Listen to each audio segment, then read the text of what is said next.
क्या नूर की ज़िंदगी होने जा रही है दोबारा आसान, या जुल्फ़कार उससे शादी करके कहीं उसकी ज़िंदगी दोबारा तो नहीं अज़ाब बनाने वाला।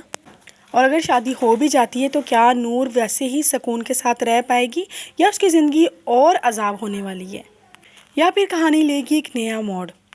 आखिरकार नूर की वापसी हो ही जाती है। वो अपनी सुतली माँ के साथ हैदराबाद वापस जाने के लिए तैयार हो जाती है। ये बात उसकी दोस्त को जैसे ही पता चलती है, उसकी दोस्त जल्दी से जुल्फ़कार को कॉल करती है और उसे कहती है कि नूर अपनी सुतली माँ के साथ वापस हैदराबाद जा रही है। प्लीज़ आप आकर इसे रोक लीजिए, क्योंकि अगर आपने आकर इसको नहीं रोका तो उसकी माँ की किसी जाहिल और गवार आदमी के साथ इसकी शादी कर देंगी। जुल्फ़कार उसकी जैसे ही बात सुनता है तो उसे तसल्ली देता है कि तुम्हें परेशान होने की ज़रूरत नहीं है, मैं जितनी जल्दी हो सकता नूर के साथ कॉन्टैक्ट करता हूँ।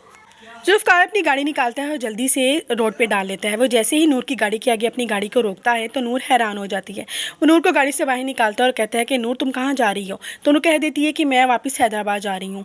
फिर वो उसकी माँ को कहता है कि मैं नूर को ऐसे नहीं जाने दे सकता, मैं नूर के साथ अभी इस वक्त निकाह करने को तैयार हूँ। उसकी माँ कहती है कि नहीं, वो कहता है कि नहीं। वो उसकी माँ को किसी बात का रिस्पॉन्स नहीं देता। वो यही कहता है कि मैं जैसे भी है मैं हर हाल में नूर का कभी भी साथ नहीं छोड़ने वाला।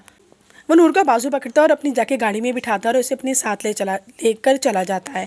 दूसरी तरफ जैसे ही नूर की माँ वापस जाती है सलार के घर और वहाँ पर जाकर बताती है कि इस तरह नूर का निकाह होने वाला है। घर में कोई भी नहीं होता। अरुष्मा और सलार शॉपिंग के लिए गए हुए थे। वहाँ पर सलार का बाप होता है। वो कहता है कि हमारा नूर के साथ अब किसी भी किस्म का कोई रिलेशन नहीं है, हमारी तरफ से वो जहाँ भी जाए हमें इस बात से कोई फ़र्क नहीं पड़ता। वहाँ पर अंजुम भी होती है। जैसे ही अंजुम को इस बात के बारे में पता चलता है, उन्हें दिल में सुकून सा मिल जाता है कि चलो यहाँ नहीं सही, चलो नूर को वहाँ पे तो कोई सुकून का लम्हा मुयस्सर होगा। वो कहती है कि कब है उसका निकाह, तो वो कहती हैं कि आज रात को ही। जुल्फ़कार धमकी देके गया है कि वो आज ही नूर के साथ निकाह कर लेगा। दूसरी तरफ जुल्फ़कार जैसे ही घर जाता है, उसके हाथ साथ नूर खड़ी होती है। तो उसकी माँ पूछती है कि इसको तो तलाक हो गई, तो तुम इसे कहाँ पे कैसे ले आए। तो जुल्फ़कार कहता है कि मोम आपको टेंशन लेने की ज़रूरत नहीं है, मैं इसके साथ आज ही निकाह कर लूँगा। और वैसे भी इसकी कौन सा रुखसती हुई थी, मैं नूर को ज़रा शॉपिंग करवाने के लिए बाहर लेके जा रहा हूँ, तब तक आप घर के सारे इंतज़ाम देख लीजिएगा। वो माँ को अपनी मुतमिन करके वहाँ से नूर का बाजू पकड़कर अपने साथ ले जाता है। जैसे वो शॉपिंग मॉल पहुँचते हैं तो वहाँ पे अरुष्मा और सलार भी होते हैं। अरुष्मा की नज़र जैसे ही नूर पे पड़ती है तो वो सलार को इशारा करती है, वो देख लो अपने माशूक के साथ खड़ी है तुम्हारी कज़न।